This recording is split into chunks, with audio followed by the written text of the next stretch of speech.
The swamp is basically a peatland that holds water like a sponge, and if you get less than normal rainfall, that sponge begins to dry out, and that sponge is that peat, and peat will burn.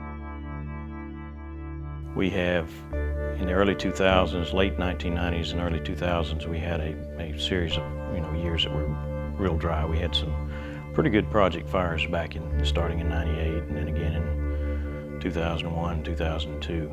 But 2007 seemed to be the record year in terms of drought. The place on the north end of the refuge had not burned since the 1932 fire. So roughly it was about 75 years worth of fuel buildup in that area of the swamp. We had gotten to the point already that when we were taking people out on tours, we weren't talking about if a fire starts. We were saying when a fire starts, because we knew it was going to be a matter of the first real active lightning system, and this place was going to be going up like tinder, and that's what happened.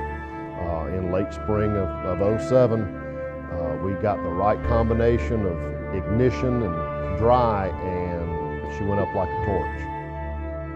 It started about 12 miles northwest of the refuge on private property, northwest of Waycross. It was started by a downed power line. It had some high winds, and the power line hit the ground and caused a spark and a fire that ran eventually 12 miles into the northwest corner of the refuge.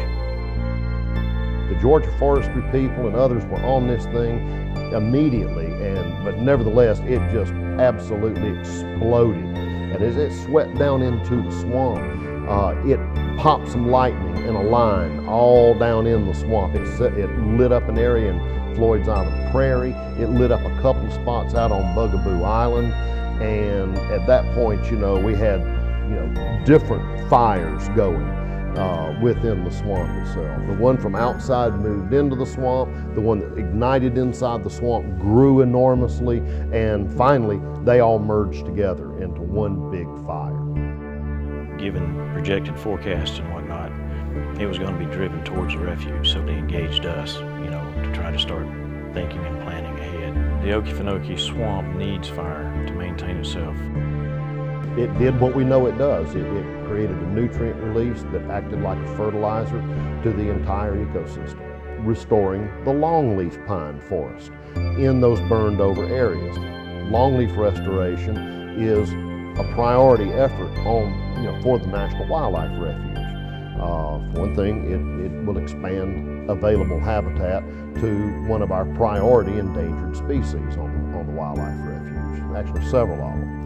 And so, to that end, there's some real benefits that are coming out of it. One of the good things that came out was that the communities came together, and there was a lot of sincerity right down to just the average local Joe. People were making sandwiches for firefighters. They were providing drinks, refreshments, anything they could do to help. And it just ran into the north end of the refuge. Now that's a very deep, a very wet, a very heavy fuel part of the swamp. So they're very old gum trees, old cypress trees. And it tended to slow down, which was good because that gave us time to start building up our fire response. We spent tens of millions of dollars and never put it out.